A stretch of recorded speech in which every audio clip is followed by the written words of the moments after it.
মনে আছে ইরান যুদ্ধের শুরু থেকেই একের পর এক শাহেদ ড্রোন পাঠিয়ে মধ্যপ্রাচ্যের মার্কিন ঘাঁটিগুলোকে নাস্তানাবুদ করে ছেড়েছিল তেহরান।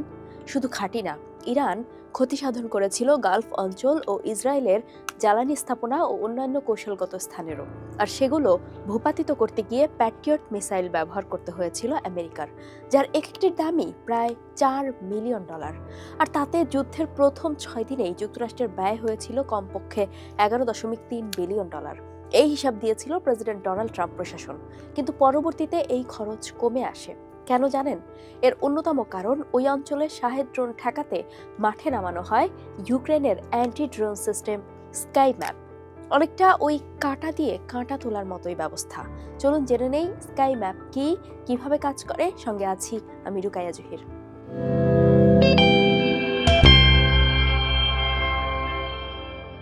ঘটনা যেটা হয়েছে, মার্কিন আকাশ প্রতিরক্ষা ব্যবস্থা একসাথে আসা বিপুল সংখ্যক একমুখী ড্রোন হামলা প্রতিহত করতে হিমশিম খাচ্ছিল। কারণ আল জাজিরার প্রতিবেদন বলছে ইরান হামলায় শাহেদ ড্রোন ব্যবহার করত। এগুলো দ্রুত গতির, শনাক্ত করা কঠিন এবং সেগুলোর প্রতিরোধ ব্যবস্থাও ছিল তুলনামূলক ব্যয়বহুল। মূলত শাহেদ 136 হচ্ছে ইরানি একমুখী আক্রমণ ড্রোন। 2022 সাল থেকে এগুলো রাশিয়া ইউক্রেন যুদ্ধে ব্যবহার হতে শুরু করে। তারপর থেকে বিশ্বজুড়ে পরিচিতি পায়। ত্রিভুজ আকৃতির এই ড্রোনগুলো প্রায় 3.5 মিটার লম্বা এবং এর ডানার বিস্তার 2.5 মিটার। এই ড্রোনগুলো পিস্টন ইঞ্জিন ব্যবহার করে, ফলে বেশি শব্দ করলেও এগুলো নিচু উচ্চতায় উড়ে এবং প্রায় রেডার ফাঁকি দিতে পারে। ড্রোনগুলো জিপিএস দিয়ে পরিচালিত হয় এবং আগে থেকেই নির্দিষ্ট টার্গেটের স্থানাঙ্ক সেট করা থাকে। নতুন সংস্করণে তো জ্যামিং প্রতিরোধ প্রযুক্তিও যুক্ত হয়েছে। এগুলোর প্রতিটি ড্রোনের দাম প্রায় $20,000 থেকে $50,000। অথচ সেই তুলনায় এগুলো ভূপাতিত করতে যে মার্কিন প্যাট্রিয়ট মিসাইল ব্যবহার হতো, সেগুলোর এক একটার দাম প্রায় $4 মিলিয়ন। এতে বিপুল খরচ হচ্ছিল আমেরিকা ও তার মিত্রদের। এবার আর একটা ঘটনা মনে করিয়ে দিই। মার্চের শেষ দিকে সৌদি আরব, সংযুক্ত আরব আমিরাত এবং কাতার সফর করেছিলেন ইউক্রেনের প্রেসিডেন্ট ভলোদিমির জেলেনস্কি। সেখানে তিনি ড্রোন প্রতিরোধে সহায়তা দেওয়ার প্রস্তাব দিয়েছিলেন। তার এই প্রযুক্তি আগে থেকেই রুশ কামিকাজে ড্রোন ঠেকিয়ে দিতে প্রমাণিত। ফলে গালফের দেশগুলো রাজিও হয়ে যায়।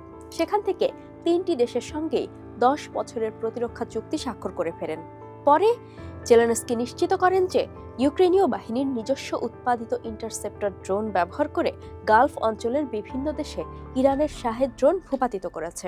এই সিস্টেমটাই স্কাই ম্যাপ।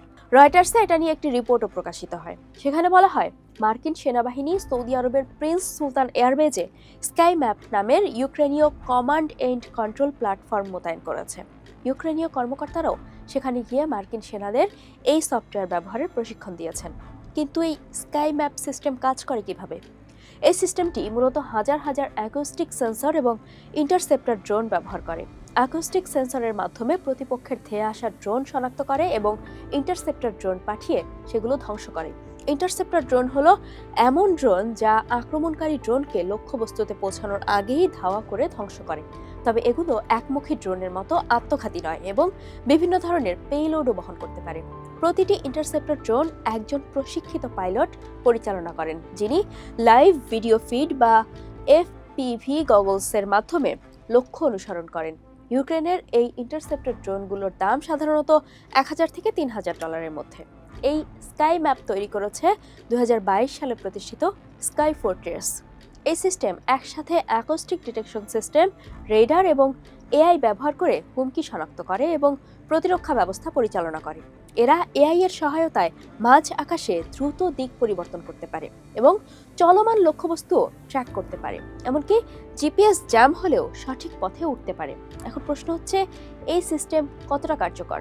ইউক্রেনের প্রতিরক্ষা পরিষদের তথ্য বলছে, একটি শাহেদ ড্রোন ভূপাতিত করতে ইন্টারসেপ্টর ড্রোন ব্যবহার করলে পশ্চিমা মিসাইল ব্যবহারের তুলনায় 25 গুণেরও বেশি সাশ্রয় হয়।